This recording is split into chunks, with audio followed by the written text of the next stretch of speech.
యెహోవా దేవుడు ఇప్పుడు మనకి ఎవరు ప్రభుని యేసుక్రీస్తుని బట్టి తండ్రి అయిన దేవుడు కనుక ఆ దేవుడే మనకి ఏమన్నాడంట, మన ప్రాణమునకును నీ దీర్ఘాయుష్యునకును ఆయన ఏమి అన్నాడు, ఆయన కలెక్ట్ చేసుకునేటువంటి వారు అండి. ఆయన కాపాడు కూడా ఆయన చేత కదా.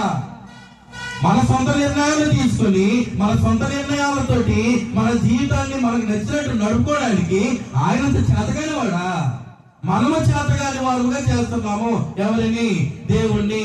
ఆయన ఏం చేస్తూ ఉన్నాడు, మనం ఆయనకు అనుకూలంగా ఉన్నా అనుకూలంగా లేకపోయినా సమస్తాన్ని ఇస్తున్నాడు. ఉండడానికి ఇల్లు ఇస్తూ ఉన్నాడు అనుకూలంగా ఉన్నా లేకపోయినా, గర్భఫలాన్ని ఇస్తూ ఉన్నాడు అనుకూలంగా ఉన్నా లేకపోయినా, క్షేమాన్ని ఇస్తున్నాడు అనుకూలంగా ఉన్నా లేకపోయినా. ఆ క్షేమం ఏమవుతుందంటేనో ఇంకా తమ సొంత ఆలోచనలను సొంత బిడ్డలు కొట్టుకోవడానికే వాడుతున్నారు తప్ప దేని కొరకు ఆలోచన చేయలేకపోతున్నారు. దేవుని కొరకును ఆయన ఇచ్చిన కాపుదల కొరకును ఇది దేవుని ద్వారా మాత్రమే జరిగింది అనేటువంటి సంగతిని గురించి ఏం చేయలేకపోతున్నారు, ఆలోచన చేయలేకపోవడం అనేటువంటిది దౌర్భాగ్యకరమైన పరిస్థితి. ఆయన ఇచ్చేటువంటి క్షేమమును గుర్తించాలి. ఆయన క్షేమం ఇచ్చువాడని, నా ప్రాణమునకు కాపుదల ఆయనే, నా దీర్ఘాయువునకు నా ఆయుష్ పెంచేవాడు ఆయనే, ఆయన చేతిలో ఉంది అనేటువంటి స్థిర విశ్వాసము, స్థిర నిరీక్షణ ఆ మహోన్నతుడైన దేవుని మీద నాకు ఉండాలి, నాకు ఉండాలి, నా కుటుంబానికి ఉండాలి. అప్పుడు నేనేం చేయగలుగుతాను, నా పిల్లలు నేర్పించుకోగలుగుతా విశ్వాసాన్ని. ఏం చెప్పుకుంటాను, నా భార్య నేర్చుకుంటది, నా పిల్లల పరిస్థితి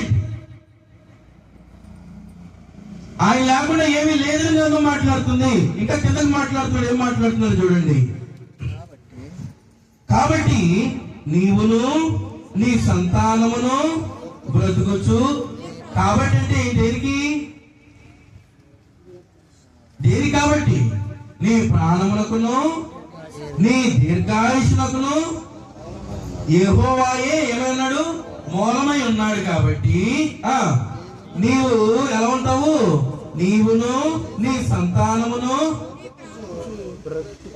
అంటే లేకుండా ఏం జరగట్లేదా, నీవు నీ సంతానం. నీవు అంటే ఒక్కడు మాత్రమే కాదు, భార్య భర్తలు ఇరువురు వస్తారు, లేక తల్లిదండ్రులైనటువంటి వారు ఇరువురు వస్తారు. నీవును అనగా మీరు ఇరువురును మీ సంతానమును, మీ గర్భమును అనగా మీ దాంపత్య జీవితాన్ని ఫలింపచేసి పరమంగా ఉన్నటువంటి దేవుడు ఇచ్చినటువంటి సంతానమును ఆయన ఏం చేస్తాడంట, బ్రతుకుచ్చు. లేకపోతే ఏమై ప్రమాదం ఉంది, అర్థాంతరంగా ముగిసిపోతుందేమో, భయమండలో వద్దా, క్షేమం లేకుండా పోతుందేమో. ఆ కుటుంబాన్ని ఏర్పరచుకుంది ఎవరు, దేవుడు. కుటుంబం అంటే ఎవరని చెప్పుకుంటున్నాము, భర్త, యజమానుడైనటువంటి భర్త, గృహ నిర్వాహకురాలైనటువంటి భార్య, వారి యొక్క దాంపత్య జీవితం ఫలింపచేసి దేవుడు నిర్ణయించినటువంటి బహుమానమైనటువంటి బిడ్డలు. ఇది కుటుంబం అంటే. ఇందులో ఏ ఒక్కరు లేకపోయినా కుటుంబం ఎలా ఉంటుంది, విచ్ఛిన్నమైపోతుంది. భార్య లేదనుకోండి, ఆ పురుషుడి పరిస్థితి బయటికి వెళ్ళి పని చేసుకోవాలి, ఇంటికాడ పని చేసుకోవాలి, బట్టలు ఉతుక్కోవాలి, గిన్నెలు కడుక్కోవాలి, పిల్లలు చూసుకోవాలి, వాళ్ళ స్కూల్ పంపించుకోవాలి, వాళ్ళ ప్రయోజనంగా మలిచేటువంటి ఏర్పాట్లు చేసుకోవాలి, బయటకు వెళ్ళి కష్టించి శ్రమించి ఆర్థిక వనరులు సమకూర్చుకొని ఇంకా వాడు చెప్పలేమండి అనుభవించేవాడు లేకపోలా. అలాగే భర్త లేడు, భార్య పరిస్థితి ఏంటి, ఇటు గృహ నిర్వాహకు పని జరిగించాలి, క్రమంగా పిల్లల్ని పెంచుతూ ఉండాలి, ఇంటిని చక్కదిద్దుతూ ఉండాలి. ఇప్పుడు ఆర్థిక వనరులు ఊరిని వచ్చేస్తాయా, దానికోసం బయటికి వెళ్ళాల్సి వచ్చినట్టు.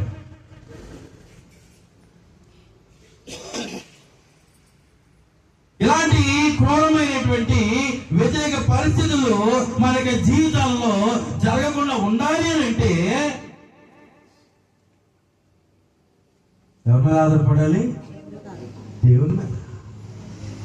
నా ప్రాణములకు నా దీర్ఘాయువుకు మూలాధారు.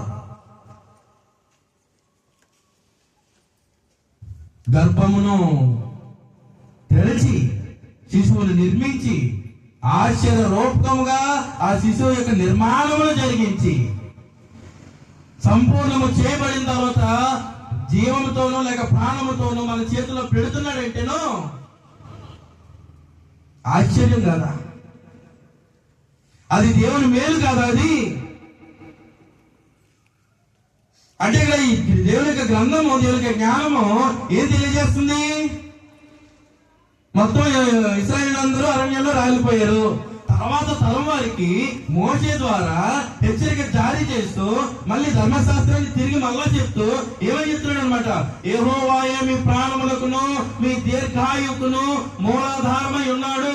ఆయన నీకును నీ సంతానములకును బ్రతుకుచు నీ ప్రాణములకు మూలమైన నీ దేవుడిని యెహోవాను ఏం చేయాలి? నువ్వు సంతోషంగా ఉండాలంటే నీ ప్రాణములకు మూలమైన దేవుడు అనేటువంటి యెహోవా ఒకడు ఉన్నాడు. ఆయనే నిజ దేవుడు. ఆయనే మానవులైనటువంటి మనందరి కొరకు చక్కని నిత్య సంకల్పాన్ని ఏర్పాటు చేశాడు. ఆ సంకల్పంలో మనం పాలిభాగస్తులుగా ఉండడానికి తన కుమారుడైనటువంటి యేసుక్రీస్తు వారిని ఈ భూమి మీదకి పంపించాడు.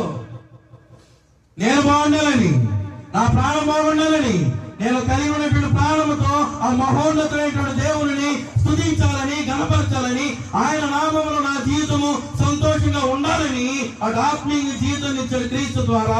భౌతికంగా కూడా నా ప్రాణానికి ఏం చేస్తాడంట? సంతృప్తిని, సంతోషాన్ని, నా కుటుంబానికి కూడా ఏం చేస్తాడంట? కాపుదలిస్తూ ఉన్నాడు. అలాంటి దేవుని నేను చెవులు పెట్టి నా సంతోషాన్ని కోరుకుంటున్నటువంటి దేవుడు, నా సంతోషాన్ని కోరుకుంటున్నాడు. ఆయన తయారు చేసి వదిలేలా. ఎందుకు వదిలేదంటేను, పిల్లల్ని కలిసి వదిలేస్తామా?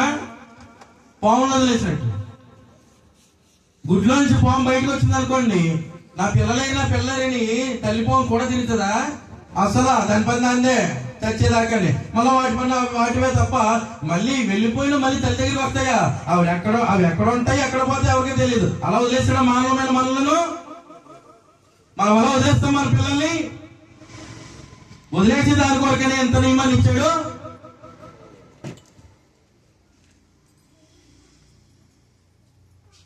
కానీ గ్రంథం తెలియజేసేటువంటి సమాచారము, తల్లి తండ్రిని నేను మర్చిపోవచ్చేమో కానీ దేవుడు అన్నాడును అంటే ఒక తల్లి పాత్రను ఎవరు పోషిస్తున్నారు? తండ్రి దేవుడు పోషిస్తున్నాడు. పోషించి మన విషయంలో మనం వదిలేట్లా. అనుకూలంగా ఉన్నా అనుకూలంగా లేకపోయినా ఆయన మనం వదలట్లే, పట్టించుకుంటున్నాడు. తెలుసుకుని మారుతారు అని ఆ దేవుని యొక్క ఉనికి కానీ దేవుని యొక్క గొప్పతనము కానీ తెలుసుకోలేకపోతున్నారు. ఆయన ఏం చేస్తాడంట? ఆయన నా ప్రాణములకును మూలమైన నీ దేవుడని యెహోవాను ప్రేమించి ఆయన వాక్యములు విని ఆయనను హత్తుకున్నట్లును జీవమును ఏం కోరుకోవాలంటే జీవం కోరుకుంటే దేని హత్తుకుంటారు? ఆయన వాక్యాన్ని హత్తుకుంటారు. ఆయన వాక్యం హత్తుకొని ఉన్నారంటే ఎవరిని హత్తుకున్నట్టు? దేవుణ్ణి హత్తుకున్నట్టు. కనుక ఎవరిని ప్రేమించాలి? వాక్యాన్ని హత్తుకొని అంటే ఎవరిని ప్రేమించిన వారమో? దేవుణ్ణి ప్రేమించిన వారమో. దేవుని ప్రేమించిన వారికి అనగా ఆయన సంకల్పము చొప్పున పిలువబడిన వారందరికీ మేలు కలుగుటకే సమస్తమును ఏం చేయబడి మేలు కలుగుడు. మేలంటే సంతోష సంబంధమైందేనా? అంటే ఆ సంతోషాన్ని దేవుడు మనకి ఇస్తున్నాడా? మనం అందులో ఏం పెడుతున్నాం? దేవుని ప్రేమించే వారికి. ఏ దేవుణ్ణి? ఈ దేవుడినే. కొత్త నిబంధనలో దేవుడు ఒకరు, ఇందులో దేవుడు ఒకరు కాదు. ఈ దేవుడే. యెహోవా దేవుడి కొరకే మాట్లాడుతున్నాడు. యెహోవా దేవుడు మనకి ఏమయ్యాడు? ఇప్పుడు తండ్రి. ఆ దేవుడి కొరకే మాట్లాడుతున్నాడు. ఆయన మేలు కలుగుటకి ఏం చేశాడంట? మానవులమైన మన విషయంలో సమస్తమును. అందులో మరణం కూడా ఉండొచ్చుమా, బాధ కూడా ఉండొచ్చేమో. బాధ కూడా ఉంటుంది. దేవుని ఉంటే దాన్ని అధిగమించడమో లేదంటే దాన్ని ఎదుర్కొని దేవుని బ్రతకడమో ఆయన మార్గాన్ని ఏర్పాటు చేసుకుంటాడు. ఆయన సరళం చేసుకుంటాడు. ఆయన అవకాశం ఇచ్చేది, అవకాశం ఇవ్వాలంటే ఆలోచన చేయాలి కదా. ఆలోచన చేసే మనస్తత్వమే.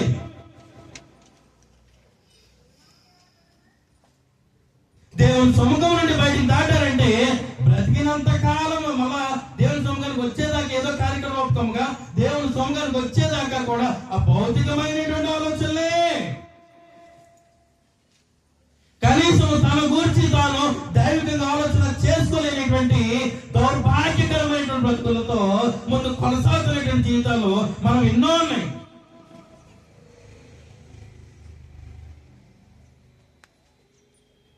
దేవుడు ఇచ్చినటువంటి అవకాశం కోల్పోతూ జవదాటేసుకుంటూ చేజార్చుకుంటూ ఇంకేం ప్రాణానికి క్షేమం, ఇంకేం దీర్ఘాయువు, ఇంకేం నా క్షేమము, ఇంకేం నా సంతానం బ్రతికేది.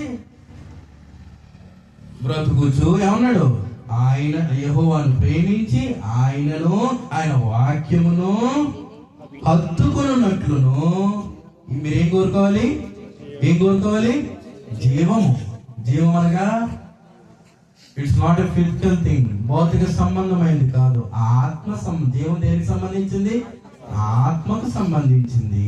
అప్పుడు ఆత్మీయ జీవం వరకు మాట్లాడేటంటేనో దేవుడు తన సంకల్పాన్ని మర్చిపోలేదు. జీవాన్ని కోరుకోమన్నాడంటే ధర్మశాస్త్రంలో ఆత్మీయ జీవం ఉందా? ఆత్మీయ స్థితి ఉందా ధర్మశాస్త్రంలో? అంటే పరమందు ఉన్నటువంటి దేవుడు ప్రవక్త అయినటువంటి లేక దేవుడు మోషే ద్వారా ఏ సమాచారాన్ని అందిస్తూ ఉన్నాడు? ఆ ధర్మశాస్త్రం అనగా దేవుడు ప్రత్యేకపరుచుకున్నటువంటి ఇశ్రాయేలీలో నుండి, అనగా ప్రాముఖ్యంగా యోధా గోత్రంలో నుండి ప్రభు యేసుక్రీస్తు వారు రావాలి కాబట్టి దాని కొరకైనటువంటి మార్గాన్ని, సంకల్పాన్ని ఆయన ఎప్పుడో ఏర్పాటు చేశాడు కాబట్టి ఆయన ద్వారా ఆత్మీయ జీవితం అనేటువంటిది సంకల్పంలో ఎప్పుడో నిర్ణయించేశాడు కాబట్టి దానిని దృష్టిలో పెట్టుకుని మాట్లాడతాడు. ఏం మాట్లాడినా సందర్భాన్ని బట్టి ఆ ఉద్దేశాన్ని, ఆ సంకల్పాన్ని మర్చిపోయి సందర్భాన్ని బట్టి తనకి ఇష్టం వచ్చిన మాట్లాడేటువంటి స్వభావం కలిగేటువంటి వాడు కాదు పరమందు ఉన్నటువంటి వాడు. మనకులాగా అసలైన మర్చిపోయి మనం ఏదేదో మాట్లాడుతుంటాం టైం వస్తే. అసలైన వార్తే నా మాటలు అర్థమవుతుంది, అర్థం కావట్లేదా? నేను బాగుండాలి,